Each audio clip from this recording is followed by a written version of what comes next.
გამარჯობათ, მოგესალმებით. მე გახლავთ ქალბატონი ცირათ ელოიანი, რომელსაც ყოველ 4 შაბათს ამ დროს მიემყავს გადაცემა სამშობლო და ღირსება. იცით, რომ ეს ჩემთვის უსაყვარლესი თემა არის და ვცდილობ, რომ ამ თემით მე ჩემი ქვეყანა გავაძლიერო და ვიცი, რომ ძალიან ბევრი ადამიანია, რომელიც ჩვენ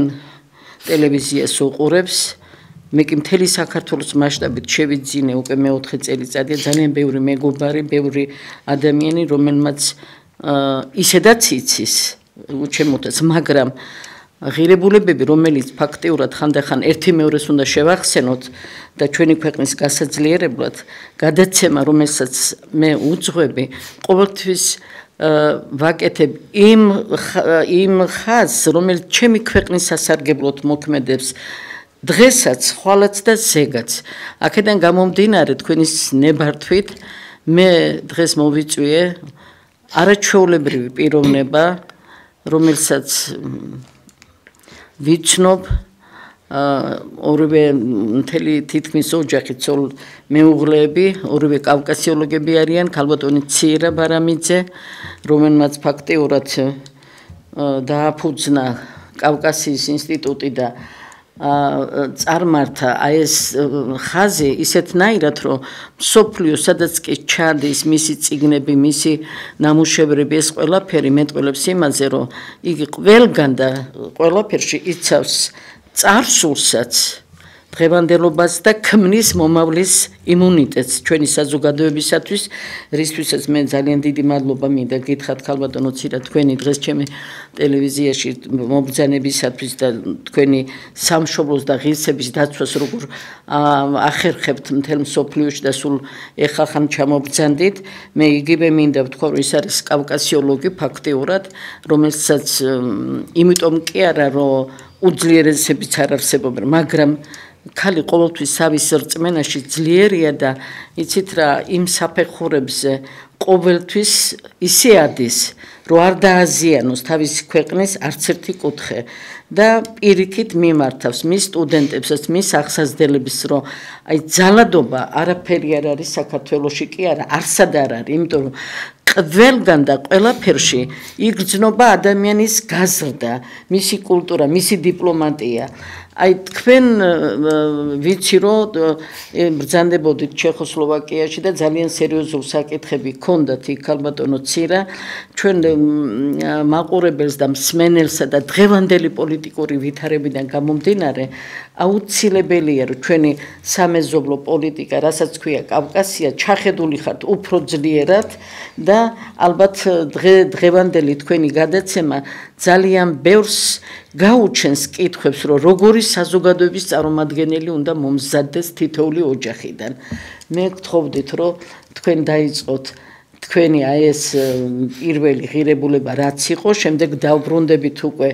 დანარჩენებზე, რაც გაქვთ გაკეთებული. მე ვფიქრობ, ეს აქტუალური იქნება და მადლობელი ვარ, რომ თქვენი კარგი ხმა და რითმი მივაწვდით ჩვენ კავკასიის წარმომადგენლებსაც და მეც მაქვს იქ რამოდენიმე შენიშვნა საზოგადოების წარმომადგენლებზე, რომლებიც ძალიან ხშირად უდიერად იხსენიებენ რომელიღაც კუთხის წარმომადგენლებს და ამას ყველა უნდა შეეშვას და უნდა იცოდეს, თუ გინდა შენ დიპლომატიაში ან სადმე მოსვლა და სამუშაოდ ქართულ პარლამენტში, მაშინ ეს სიძულვილის ენა ყველამ უნდა დაივიწყოს. აი ეს არის ჩემი სიტყვა და გთხოვდით ქალბატონო ცირა. ქალბატონო ცირა, უღრმესი მადლობა მოწვევისთვის. ჩვენ ორივე ცირა გვქვია, ასე რომ ორი ცირა აუდიტორიაში, სტუდიაში. დიდი მადლობა მოწვევისთვის უპირველესად და მადლობა მსმენელებს, რომ ამ გადაცემას მე ვიცი ძალიან ბევრი უსმენს, იმიტომ რომ აქ ისეთი სენსიტიური საკითხები დგება, რომელ საკითხებზეც სამწუხაროდ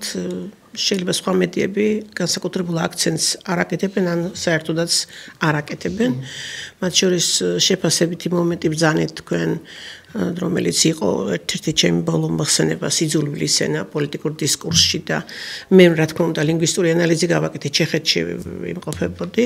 ძალიან მნიშვნელოვანი შეხვედრა იყო, ამაზე ცოტა მოგვიანებით. მე კიდევ ერთხელ მადლობას გიხდით იმისთვის, რომ თქვენ აღნიშნეთ, რომ რაღაც ჩემი ცხოვრების მნიშვნელოვან ეტაპზე მოვასწარი და შევქმენი კავკასიისთვის და კავკასიოლოგიისთვის. ანუ კავკასიოლოგია როგორც დარგი ამის განვითარებაში მცირედი წვლილი, ძალიან მცირედი წვლილი შევიტანე იმისთვის, რომ ეს იყო ჩემი მოწოდება, იმიტომ რომ უპირველეს ყოვლისა ჩვენ ვართ კავკასიელები, რომ მოვდიოდი გზაზეც ეს კედელზე იყო წარწერა, აქ მახლობელ ქუჩაზე, ჩვენ ვართ კავკასიელები. სამწუხაროდ დღეს, მათ შორის პოლიტიკური დისკურსიდან ეს ეხება მთლიანად პოლიტიკურ დისკურსს. გამქრალია ჩვენი იდენტობის ეს მახასიათებელი, ვინ ვართ ჩვენ კავკასიელები ვართ. მიუხედავად იმისა, რომ არსებობს საქართველოს სახელმწიფოში კავკასიურ ქვეყნებთან ურთიერთობის კონცეფცია არსებობს. კონცეფცია, შესაბამისად სტრატეგიები არსებობს. ძალიან ბევრი ნაბიჯი იყო ამ სტრატეგიების მიხედვით გადადგმული, მათ შორის განათლების სფეროში, კულტურის სფეროში, სპორტის სფეროში, მაგრამ ბოლო პერიოდში სამწუხაროდ ეს დღის წესრიგიდან გამქრალია. მიზეზი ამისი ჩვენ უნდა ვეძებოთ ჩვენსავე ურთიერთობებში და ჩვენსავე აქტიურობაში. ამ საკითხთან ერთად დავსვამ დღეს თუ შეიძლება აქტუალურ საკითხს ვისარგებლებ ამით და ჩემთვის ცნობილია მე გახლავართ დღემდე პარლამენტის დიასპორისა და კავკასიის საკითხთა კომიტეტის სამეცნიერო საკონსულტაციო საბჭოს წევრი წლების მანძილზე 2013 წლიდან თუ ვარ 12-დან აღარ მახსოვს ზუსტად. და ამ საკონსულტაციო საბჭოში ჩვენ ძალიან აქტუალურ საკითხებს განვიხილავდით ბოლო წლებში ეს სამწუხაროდ შესუსტებულია და 2020 წელს დღის წესრიგში დადგა შეემცირებინათ კომიტეტების რაოდენობა. ანუ უნდა კავკასიის კომიტეტი გამქრალი იყო და კიდე აგრარული კომიტეტი და მაშინ იყო პანდემიის პერიოდი და ჩვენ ონლაინ ჩართვა ქონდა კომიტეტი პარლამენტის წარმომადგენელთან ბატონ რომან გოცირიძე თუ არ ვცდები გოცირიძესთან მისი ინიციატივა იყო ეს და ჩვენ სტუდენტებმა და მეც მათ შორის როგორც ლექტორმა ოღონდ გამოცხადეთ ეს არის კავკასია და შეუძლებელია საქართველოს არ ქონდეს კავკასიური პოლიტიკა და კავკასიური ხედვა და ამ კომიტეტის არარსებობა ისევე როგორც აგრარული საქართველო არის აგრარული ქვეყანა და თქვენგან ეს ძალიან მიგვეშ მეთქი და ჩვენ მაშინ შევძელით რომ ეს კომიტეტი სტუდენტებმა უფრო მეტად შენარჩუნებული იქნა. ახლა ისევ დადგა ვფიქრობთ ეს არ უნდა განხორციელდეს დღის წესრიგში პარლამენტის რეგლამენტის შეცვლა დიასპორისა და კავკასიის კომიტეტს გადაერქმევა სახელი და გახდება მხოლოდ დიასპორის კომიტეტი და მე მიმაჩნია ეს სტრატეგიულ შეცდომად. შეიძლება თვლიან რომ მაინც ვერ ვახერხებთ ურთიერთობებით ეს ვფიქრობ იქნება მნიშვნელოვანი დაზარალება საქართველოს კავკასიური ხედვის, კავკასიური სტრატეგიის და გავიხსენოთ საქართველო ყოველთვის ძლიერი იყო მაშინ, როცა მას სწორად ჰქონდა გათვლილი თავის მეზობლებთან და მონათესავე ხალხებთან ურთიერთობები, კავკასიური პოლიტიკა როცა იყო ძლიერი, ახლა ისტორიას აღარ მივხედავ, იმიტომ რომ ეს ისედაც ცნობილია. მიმართავ ბატონ შალვა პაპუაშვილს და ბატონ ზარქოას ირაკლი კომიტეტის თავმჯდომარე კი სხვადასხვა ძალიან ჩემი როგორც კავკასიოლოგის პოზიცია თუ საჭირო იქნება მე წერილობით მოგართმევთ დასკვნას რატომ არ შეიძლება ამის გაკეთება რომ ამ კომიტეტს მხოლოდ დიასპორის სახელი დარჩეს თავისუფლებას არ მივცემ რომ თქვენ აგიხსნათ რატომ არის კავკასია და კავკასიოლოგია და ეს კომიტეტი საჭირო და კავკასიის როდესაც თქვენ ამ შეხვედრას მოინდომებთ და შეძლებთ მე ასე საჭიროდ მე მზად ვარ აუცილებლად იმისათვის რომ ნამდვილად არის ისეთი საკითხები რომელიც იცით რა ჩვენთვის სასარგებლო ყოველ შემთხვევაში არ იქნება ამისი ეს არ იქნება საქართველოსთვის სასარგებლო და გასათვალისწინებელია რამდენადაც პროფესიონალი ბრძანდებით თქვენ ამ საკითხებში მით უმეტეს თქვენი მეუღლის თავისთავად ცხადია ზეპირად იციან და მე წამს მე რომ ძალიან კარგი მიმართვა პარლამენტის თავმჯდომარის მიმართ და თვითონ ამ კომიტეტის თავმჯდომარის სახელზე ახალგაზრდა კაცია, რომელმაც შეიძლება ან ვერა ან დროზე ვერ მიაწოდეს ეს სწორი ინფორმაცია. მაგათ უძრახოს არა, პირიქით ისინი ესე იგი, როდესაც შეგხვდებიან თქვენ და ამას გააკეთებთ იმ დონეზე, როგორც თქვენ გაქვთ დაარსებული, როგორი ურთიერთობებიც თქვენ გაქვთ ჩამოყალიბებული, მე ვფიქრობ, რომ ეს აუცილებელი იქნება, რაც არ უნდა იყოს, როგორც არ უნდა იყოს, ჩვენ უნდა აი ეს აღდგენითი პროცესები, რომელზეც ჩვენ მომავალს ქმნით და სწორედ აი ეს რაც ხდება ახლა აღმოსავლეთის ტერიტორიაზე გვაძლევს იმის უფლებას და საშუალებას, რომ ვიაზროვნოთ სწორად მიმართულებები არ დავკარგოთ, პირიქით ის ღირებულებები დავიბრუნოთ და გავაძლიეროთ ერთი მეორეს სულიერად ამ ეტაპზე, ხო? ღმერთის წყალობით და მით უმეტეს ახლა აზერბაიჯანი აქ არის, აქვე ახლოს არის, კავკასია თავისთავადწხედია, აქეთ კიდე ჩეჩნეთი, დაღესტანი, ეს ყველაფერი არ არის სახუმარო საქმე, მე ვფიქრობ ეს სერიოზული საკითხია, რომელსაც თქვენ თვითონ ამას კარგად ჩამოაყალიბებთ შეხვედრისთვის და ანალიზი, რომელიც გაკეთდება, სწორედ ეს ეკუთვნის ჩვენი სამშობლოს ღირსებას. მომავალზე ფიქრისთვის ეს აუცილებელი. ეს არის ჩვენი სამშობლოს საქართველოს ღირსების წინ წასვლა და გაძლიერება. ქალბატონო ცირა, მე ასე უყურებ ამ საკითხს, რომ საქართველოს ზოგადად გააჩნია სამგანზომილებიანი ფუნქცია. ქალბატონი მარიკა კითხულობდა ლექციას რამ გადაგვარჩინა და ჩვენ კამათობდით რამ გადაგვარჩინა ახალგაზრდა მეცნიერები და ქალბატონი მარიკა ლორკიფანიძე და ფუნქციამ გადაგვარჩინა და ეს ფუნქცია ჩემთვის სამგანზომილებიანია. ერთი არის ლოკალური, უშუალოდ ქართული ჩვენი, მეორე ეს არის რეგიონული და მესამე საერთაშორისო და თუ ამ სამი ფუნქციიდან ერთ-ერთს ვერ შეასრულებს საქართველო, რომელიმეს რომ ვერ შეასრულებს, ვერც მეორეს და მესამეს შეასრულებს. ანუ მისი პარალელური როგორც სახელმწიფოს არსებობა, სახელმწიფოს რომელსაც კავკასიაში ყოველთვის ჰქონდა წამყვანი ფუნქცია და ის იყო სახელმწიფო, რომელზეც იყო სწორება ისტორიის თითქმის ყველა მონაკვეთში და მინდა ხაზგასმით აღვნიშნო, რომ დღესაც ასეა. მიუხედავად იმისა, რომ ჩრდილოეთ კავკასია არის დღეს სხვა პოლიტიკურ სივრცეში, ჩრდილოკავკასიელების თვალი, იმედი, მათი განცდა, განწყობა ჩვენ მიმართ დღესაც გრძელდება და სამწუხაროდ თქვენ ახსენეთ, ხშირად ჟღერს, რომ აი იმ რეჟიმს ახსენებენ, მე გვარს არ გავიმეორებ, ცნობილია ეს. აი როგორც იქ ხდება, როგორც ჩეჩნეთში ხდება, დარწმუნებული ვარ ამ ჟურნალისტებს არც ესმით ბოლომდე იქ რა ხდება დღეს. ზოგიერთ ჟურნალისტს ნამდვილად ყველაზე ეს არის თქმის. უშუალოდ აი ამ საზოგადოების ნეგატიურ კონტექსტში მოხსენება, ჩემთვის მიუღებელია, როგორი რეჟიმიც არ უნდა იყოს იქ ჩამოყალიბებული, იმიტომ რომ მათ ძალიან დიდი ბრძოლა გადაიარეს და საერთოდ კავკასიის ქვეყნებმა და განსაკუთრებით საქართველომ და ჩვენ არ გვმართებს ასეთი კონტექსტით მოხსენება, იქ სხვა სახელმწიფოს სტრუქტურა დღეს, მაგრამ ეს სულაც არ ნიშნავს,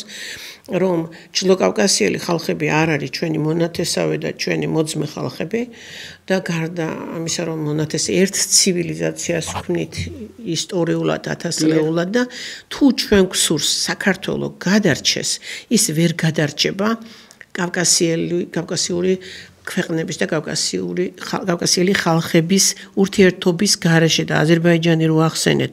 მე მინდა კიდევ ერთ პრობლემურ საკითხზე ჩვენს სახელმწიფო მეთაურს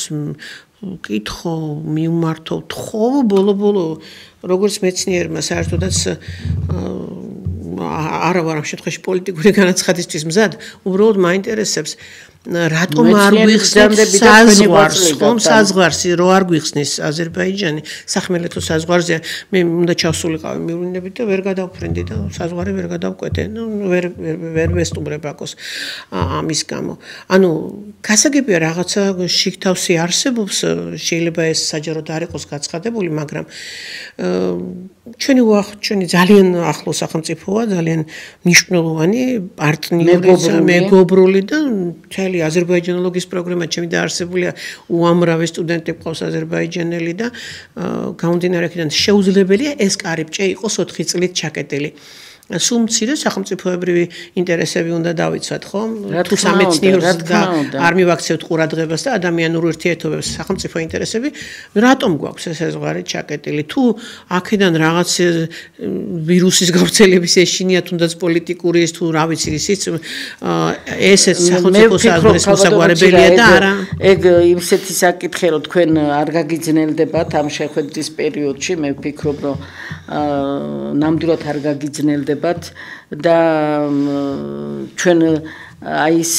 ადამიანები საერთოდ პოლიტიკა ისეთი რაღაცა მთელ მსოფლიოში ქალბატონო ცირა ეხლა თქვენ არ გესწავლებათ ყვავდა ჩვენ ძალიან ძლიერი პოლიტიკოსები და დღესაც ძალიან არიან რომლებიც იცით რა გვარებს და იმების სახელების და წოდებით ასეთნაირად არ იქცევიან ღირსეულად იქცევიან ნებისმიერ შეხვედრაზე მოკრძალების ინსტიტუტი ეს ყველაფერი აძლიერებს სახელმწიფოს იცით რატო დიპლომატია ისეთი რაღაც არის რომელიც შეიძლება სადღაც არც მოგეწონოს რაღაცა მაგრამ იმდენი ზრდილობა უნდა გქონდეს რომ ამის გადატანითი მნიშვნელობა იმაზე მეტად უნდა გქონდეს იმიტომ რომ დიდი ისტორიის მფლობელია საქართველოს და ქართველიერი. დიდი ცოდნის მფლობელია და შეიძლება ზოგიერთი კავკასიის წარმომადგენლებმა ის ღირებულებები ვერც გაგიგონ, იმიტომ რომ იმათ სხვა ღირებულებები აქვთ, მაგრამ მე ძალიან კარგად მახსოვს ჩემი ბავშვობის წლები, იმიტომ რომ აი ეს აღმოსავლეთის ომი რაც ხდება ზუსტად ჩემი წინაპარი იმ წარმომადგენელი იყო, რომელიც მე-15 საუკუნიდან იქიდან წამოვიდნენ და მე მახსოვდა ხოლმე აი მე რო წამოვიზარდე ბებია და ბაბუა სულ ტიროდნენ, იცით, ქონდათ რაღაცა ჯერ ეგეთი ძალიან ბევრი შვილი დაკარგეს იქ და 3-ით ჩამოვიდნენ, 8 შვილის პატრონი იყვნენ. ხო და ამას განიცნდა მე ახლა სკოლაში დავდიოდი რაღაცა და არ მესმოდა მაშინ ახლა მე 4-5 კლასი იმდენ და როცა წამოვიზარდე და რაღაცა მაშინ მივხვდი რომ რამხელა ტკივილი გადაიტანეს და იმედი ჰქონდათ რომ უკან დაბრუნდებოდნენ აი ის შეცდომები რაც მოუვიდათ მათ რომ აი იცით უკან დაბრუნდებით და არ დაგვეკარგება ის რაც შეძენილი და ყველაფერი ქონება და რაღაცა ეს რთული და იცით რა არაფერი არ ეჩვენებოდათ მე ყველაფერი იყო საქართველოში 60-იანი 70-იანი წლები როდესაც მე ვიზრდებოდი და ვხედავდი ისინი მიდიოდნენ ამ ქვეყნიდან მაგრამ ამბობდნენ იცით რა ყიზლარის მთებში სულ იმას ამბობდნენ როგორ ვაძოვებდით დაღესტნელები ჩეჩნები ჩვენ სულ ყველანი მივდიოდით და თვეობით რჩებოდნენ ერთად და ძმობას ეფიცებოდნენ ერთი მეორეს და აქედან გამომდინარე ეს ისტორია არის ეს საქართველოსდან იყო ეს ალბანის ხეობიდან მიდიოდა და ცხვარი მიყავდა იქ 500-600 ცხვარი მიყავდა და პლუს ხორბლის ჯიშებს ძალიან მაგრად იცოდნენ ამ ოჯახს ჩემმა ოჯახმა და სხვათა შორის ალბანის ხეობიდანაც მე ლეკიანობის პერიოდი რო იყო მithქვია ყოველთვის 9 წლის ბოლო შვილი რომელიც მოიპარეს არაჩვეულებრივი ბავშვი ეს ტრაგედიები სულ იყო ყოველთვის ზდებს ყველა საუკუნეს რაღაცა ტრაგედია მაგრამ ეს იმას არ ნიშნავს რომ ჩვენ უნდა იმ ადამიანებთან გავწყვეტოთ კავშირი ძალიან ბევრი დაუშვებელი ეს კავშირების წყვეტა,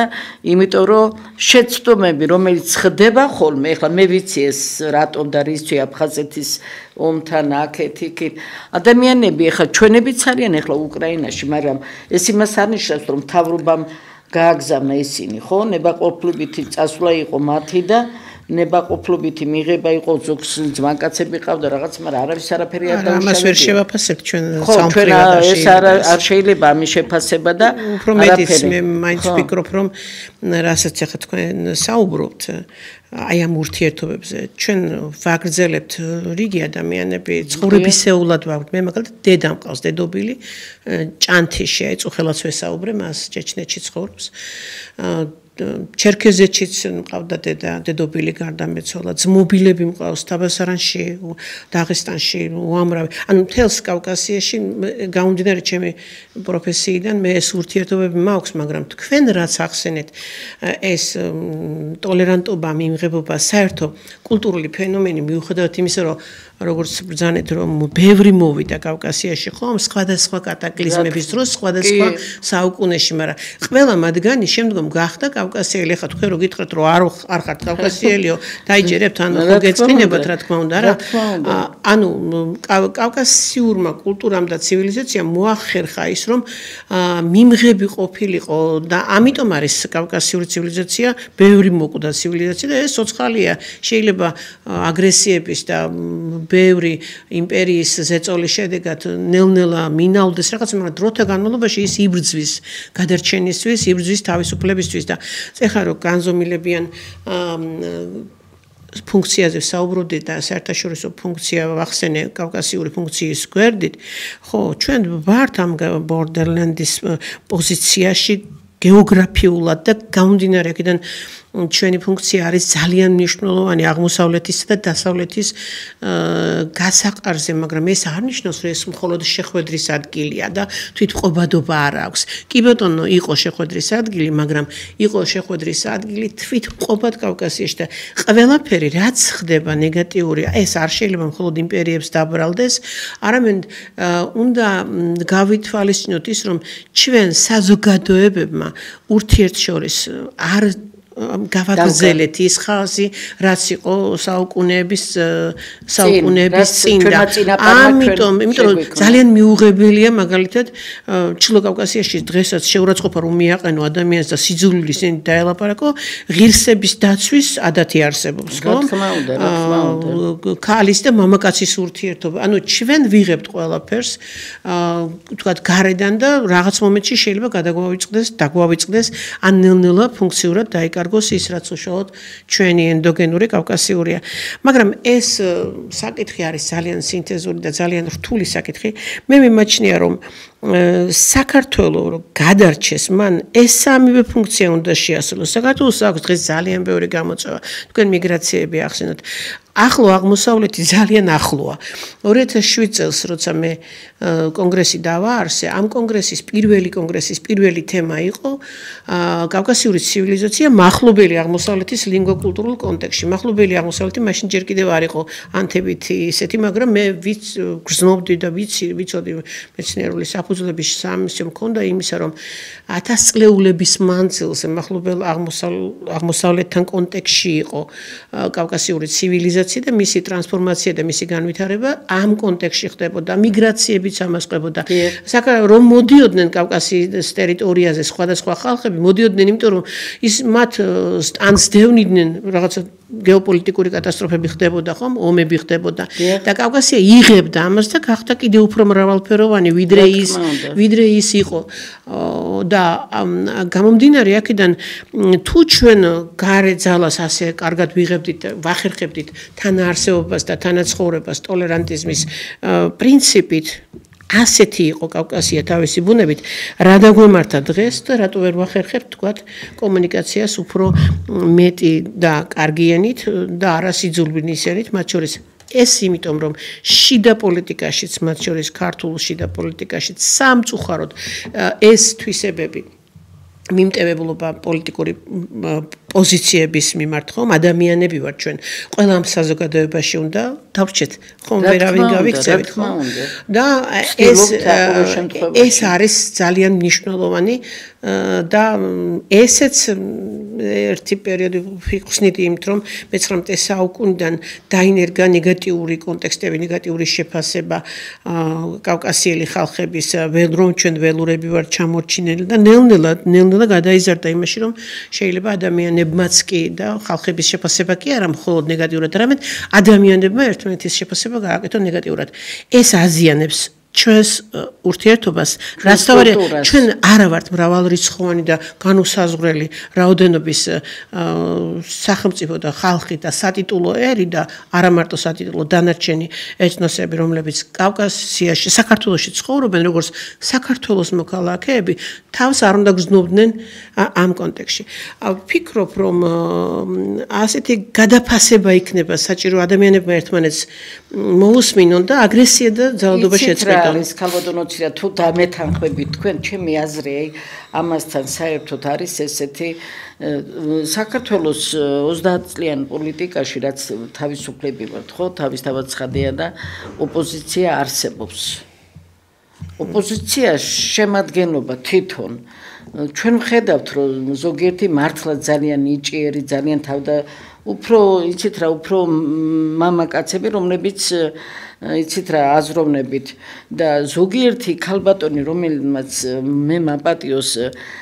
ჩემთვის ორივე მხარე ქართველები დები და ძმები ხართ საერთოდ ეს უნდა იცოდეთ ყველამ არ არსებობს ჩემთვის ისე იმიტომ რომ რაღაცა დროებითია ეს ყველაფერი არასწორი ოპოზიციის დგომაც ალბათ ოპოზიციაში უნდა იყოს ძლიერი მაგრამ არავითარ შემთხვევაში დაკნინება ან კუთხის ან იქაური წარმომადგენლის ეხლა ზოგიერთის სიტყვას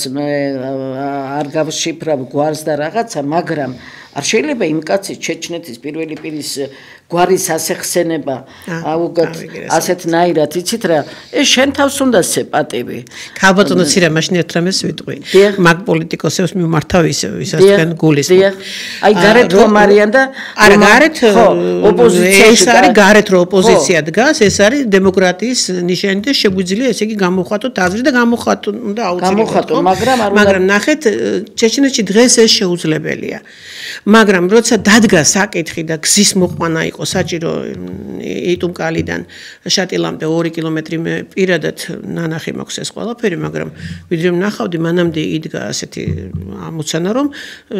გზა იქიდან გადმოსულიყო და ხილდიხაროიდან შემოდიოდა გზა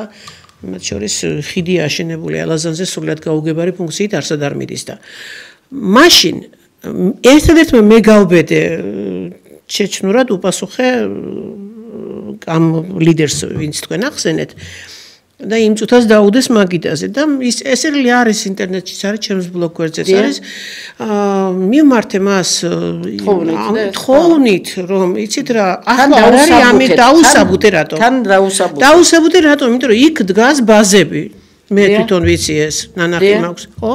ბაზები დგას და ჩვენ არც თქვენ ხართ თავისუფალი და ჩვენ საფრთხის წინაშე ვართ და ჩვენი კარი ყოველთვის ღიაა და ღია იყო როცა ქისტები ჩამოვძანდნენ საქართველოში ხო საუკუნე ჩვენი სისხლი და ხორცია და ჩვენ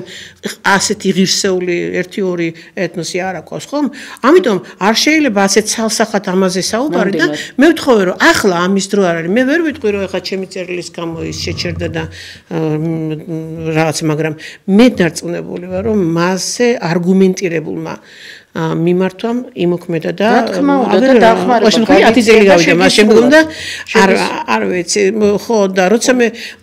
იტუმკალაში 100 წლის იუბილეი იყო და საქართველოსდან დელეგაცია ვიყავით ჩასული 3 წლის წინ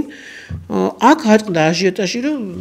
პროფესორი ბარამიძე კადიროვის შეშნეთში ჩავიდა უკაცრავად მე ვარ პროფესორი და ჩემი საკვლევი ველი არის ჩრდილოეთ კავკასია და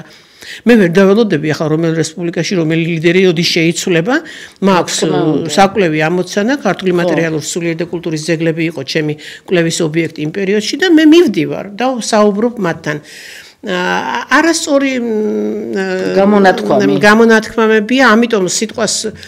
ძალიან შეიძლება ვთქვათ რომ პოლიტიკაში ხშირად პოლიტიკა არ არის და პოლიტიკის არქონაც პოლიტიკაა თავისთავად მაგრამ ვფიქრობ რომ პოლიტიკოსებს სჭირდებათ პირველ რიგში დიპლომატია უნდა გქონდეთ ნუ დიპლომატია კიდე სხვა რამ არის მაგრამ პოლიტიკოსებს სჭირდებათ ყველაზე მეტად აწონილი სიტყვა და მათ სჭირდებათ კონსულტაციები მეცნიერების რაც სამწუხაროდ რამდენადაც ვხედავ არ ხდება იმიტომ რომ იმ პროფილის აი თუ არ იცნობ იმ ურთიერთობებს ხო ასე აუგად არ შეიძლება იმიტომ იქ არის უხუცესები არის საზოგადოებები რომლებიც ჩვენ გვაღმერთებენ ურთიერთობები აქვს და მეკითხებიან რატომ საუბრობენ ასე ჩვენზე. ჩვენ ძალიან დიდი განსაცდელის წინაშე ვართ დღესაც. მე ვთარგმნე წიგნი ხასანბაიევის წიგნი ფიცი ამერიკაში გამოვიდა 2003 წელს ინგლისურად და 20 ენაზეა გამოსული ქართულად მკითხველი ძალიან მალე ერთ თვეში იხილავს ამ წიგნს იქ აღწერილია რა მოხდა ამ პერიოდში და გულგრილად ვერავინ წაიკითხავს იმას. ამიტომ თუ მე-19 საუკუნეში და მოგვიანოდაც ჩრდილო კავკასია იხდიდა რაღაცნაირად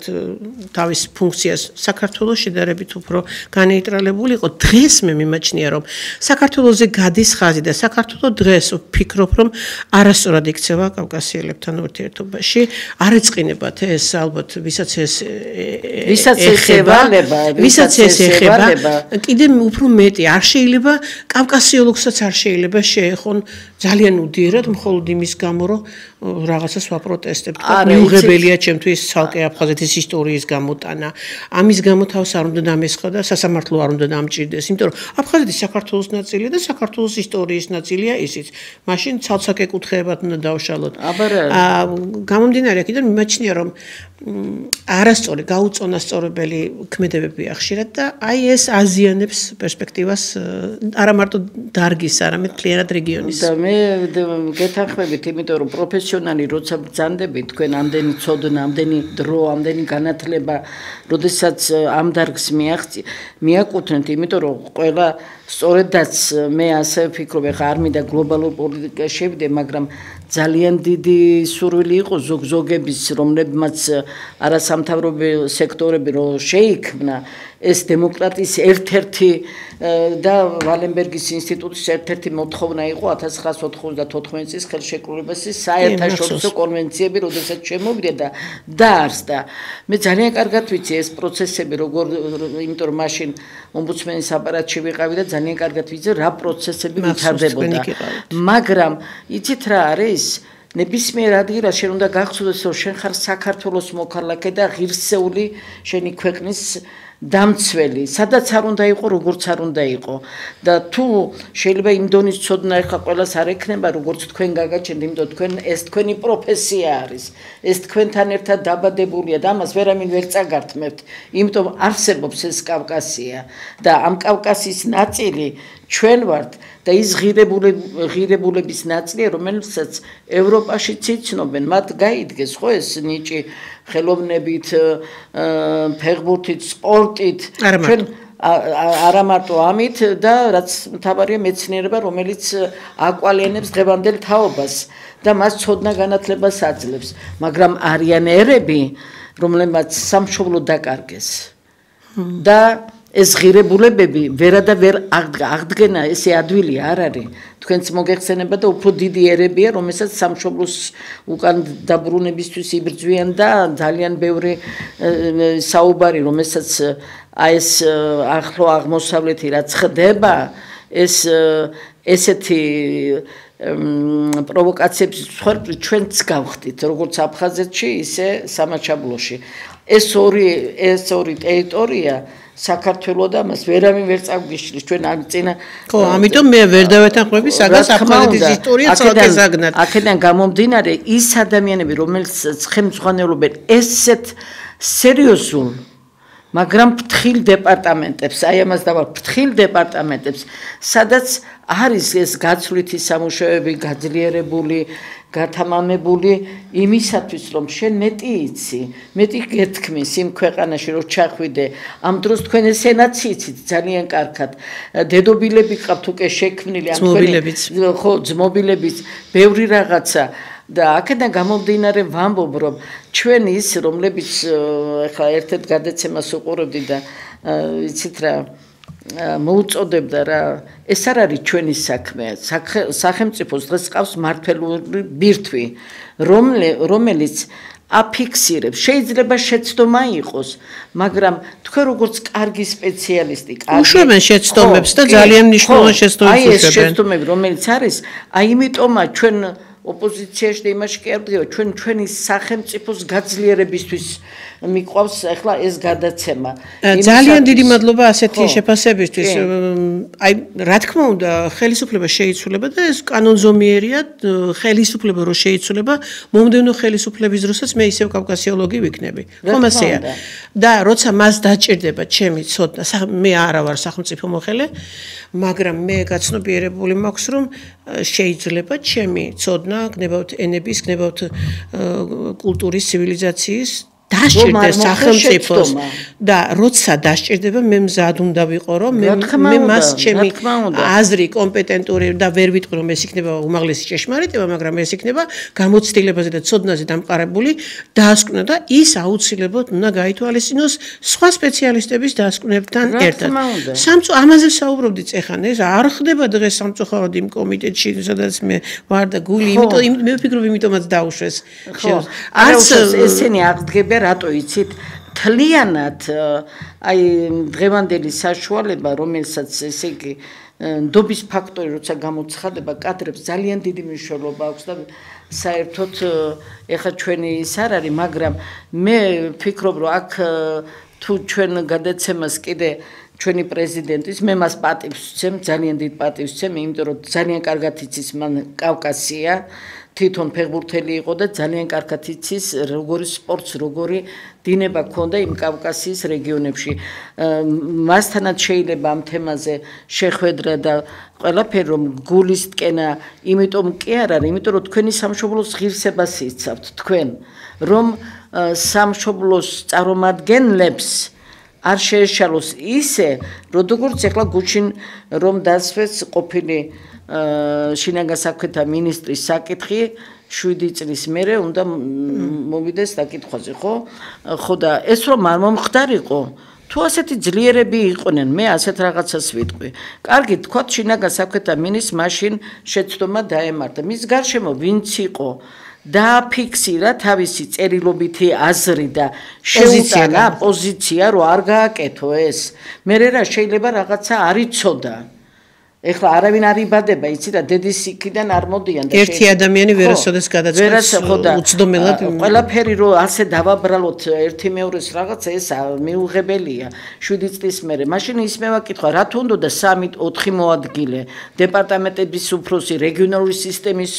უფროსები თუ გადაწყვეტილების მიიღება თუ ასეთ გადაწყვეტილებას მიიღება ვიღაცა უნდა მისულიყო მასთან შესულიყო რომ ეთქვა იცით რა თავისთვის რომ ამბობს რომ მე არ ვიყავი მომხრე შიგნით შეხვედი გააქვს დოკუმენტი შექმნილი. აი თქვენ როგორც ამბობთ ახლა მე რომ წერილობით მინდა რომ მივმართო და ჩემი აზრი ეს ძალიან კარგია. იმიტომ რომ სწორედ აი ეს არის პროფესიონალიზმი, როცა მიაწვდი იცი იმას რომ აი ეს უნდა გაფართოვდეს. იმიტომ კი არა რომ არ გტკივა გული. ზოგ საკითხი შეიძლება გტკივა გული, მაგრამ არ ვამბობთ იმისათვის რომ გავიდა უკვე ეს 30 წელიწადი და არაფერი არ უშველის ხანდახან ოჯახი ინგრევა სადაც ბავშვები ობლობას განიცდიან მაგრამ კარგი ოჯახის მამასახლისი და დიასახლისი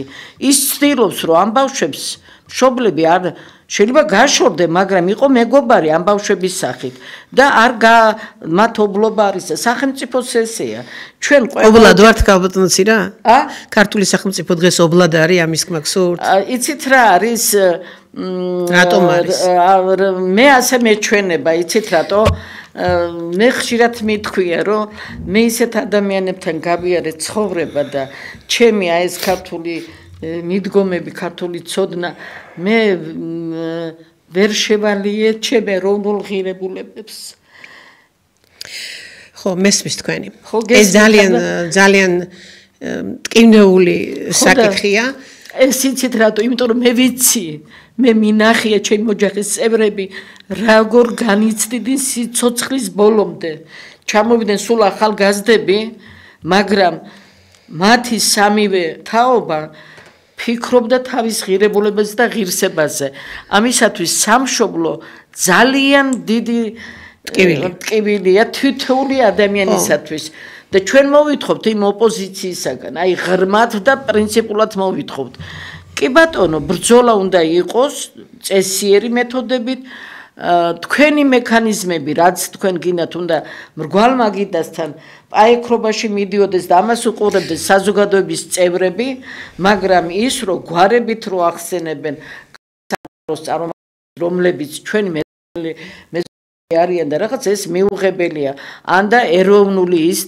ჩამოდის, ეს ჩამოდის, ის რატო მოდის, ეს არ არის საზოგადოების, ამისთვის არსებობს სახელმწიფო, რომელმაც ეს უნდა ყველაფერი დემოგრაფიიდან დაწყებული კანონის, როცა მე მაგალითად ძალიან მომწონს ახლა ის კანონი, როცა მიიღეს დაზარალებულთა მათი უფლებების აღდგენა, რომელსაც თაღლითობის გზით ძველმა რეჟიმაც და ახალ სახელმწიფოს პერიოდში ჩვენ ახალი აღარ არის 13 წელია ფუნქციონირებს და უკვე თუ რამე კონდათ გასაკეთებელი უნდა მოესწრო. ხუთი ოჯახი რაც მე ვიცი და რაც მე გამიხილე და რაც მე ვნახე იმათი რომელსაც იმის ფულიც არ აქვს, თქვა ადვოკატზე ხო ზეპირია. ძალიან რთული პროცესი. რთული პროცესია და აქედან გამომდინარე დაცვის მექანიზმები რო იხარშება და დგება, იცით რა, ეს ძალიან მასშტაბური ანუ თქვენი მსჯელობიდან როგორ უნდა გავიგოთ, რომ სახელმწიფოს, თქვათ ამ კანონმა უნდა მოახერხოს რეაბილიტაცია ხომ უფლებების დაზარალებულების და სამართალმა უნდა ურიჯამოს სამართალმა უნდა იზეიმოს თუ იმ დანაშაული ჩაიდინა ხანდაზმულობასაც არ აქვს ვადა უნდა პასუხი აგოს სამოხელეო დანაშაული ჩემი აზრით უნდა იყოს ხანდაზმულობის გარეშე ახლა მე იურისტი არა ვარ მაგრამ ასე ვფიქრობ რაც შეეხება ადამიანის უფლებების დაცვას და ბევრი უფლება დაირღვა განსაკუთრებით ბოლო პერიოდში მე მთლად ვერ დაგეთანხმებით ყველაფერში ჩვენ ხედავთ ამას რას მოყვა ესა და რა არის ჩვენი არჩევანი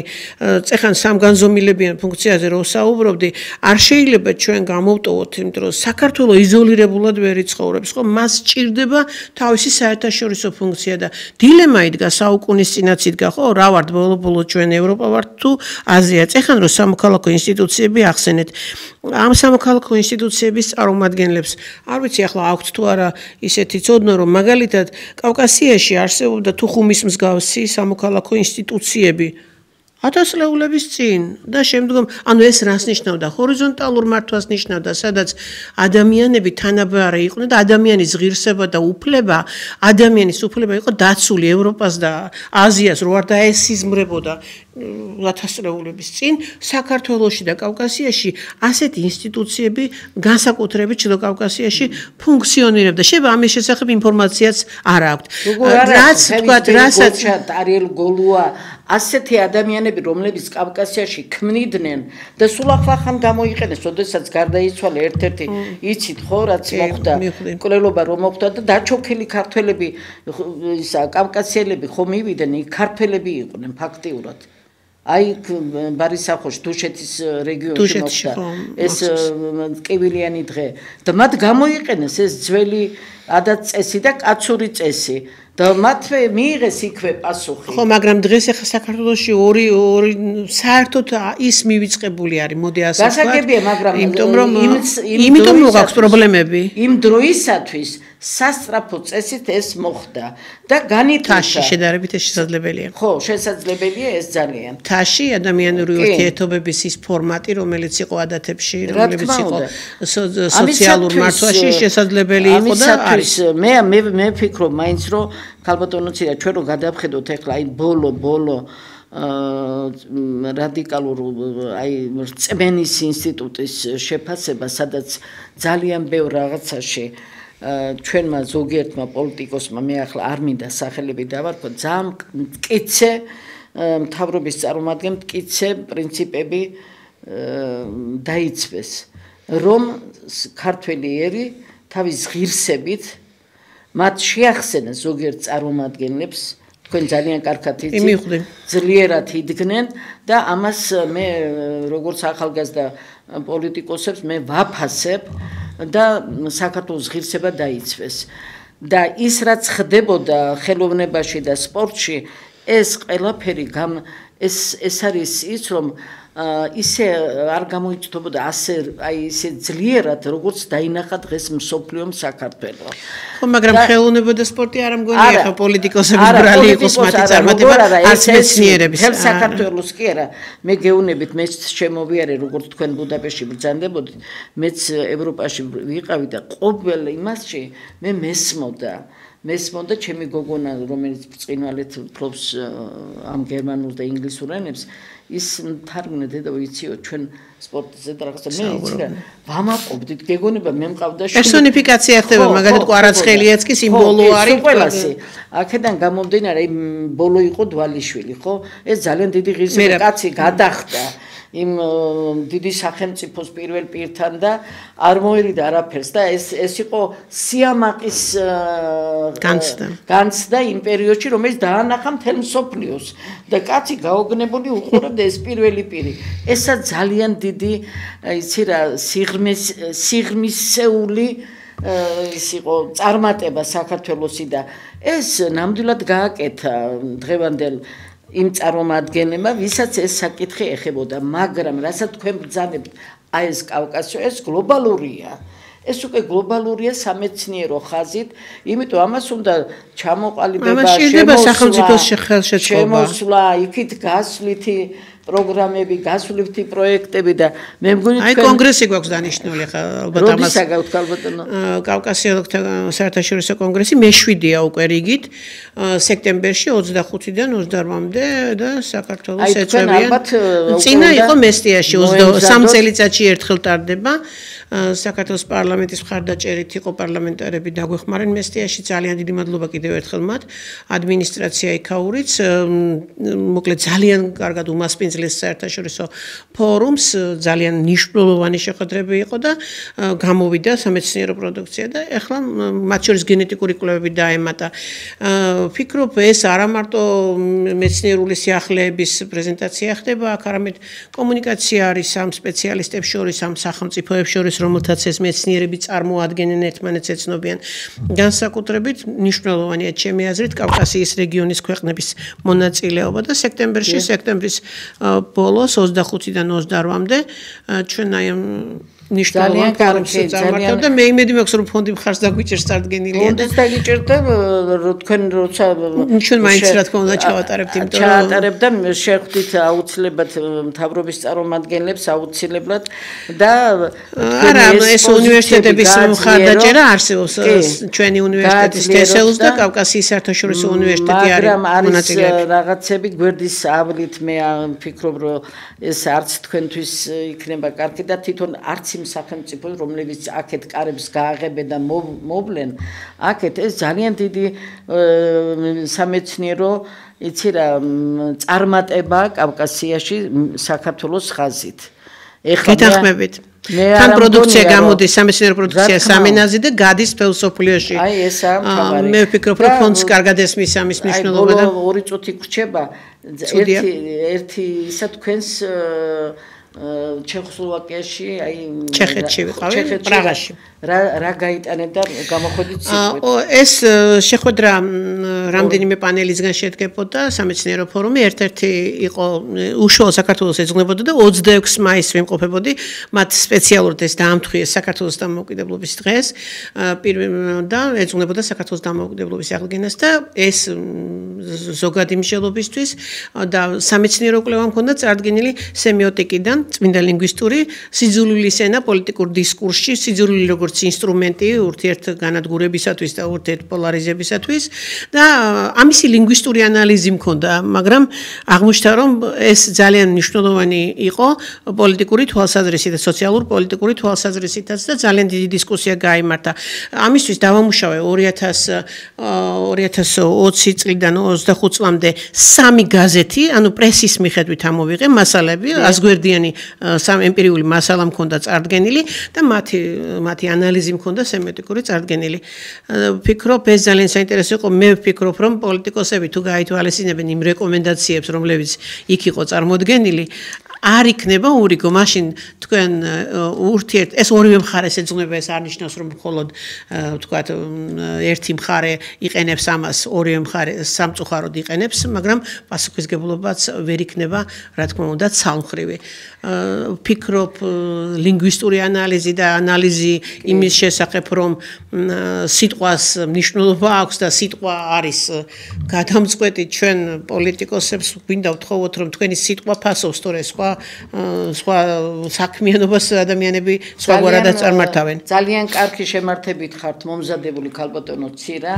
და თქვენი მეუღლეცოცა მე მინდა მსმენელს და ჩვენს მაყურებელს, რომელსაც ფაქტიურად ეს ვიცი, რომ ესმის, ეს რას ნიშნავს ეს პროფესია, მოგახსენეთ, რომ ქალბატონ ცირას მეუღლეც კავკასიოლოგია და ეს ოჯახი ძლიერი კავკასიის დამცველები არიან, რა თქმა უნდა, საქართველოს დამცველები პირველ რიგში და მისი ღირსების გამტანები გარეთ სამყაროში იქნება თუ როგორც არ უნდა იყოს. ჩვენ ამით ვამთავრებთ ქალბატონო ცირა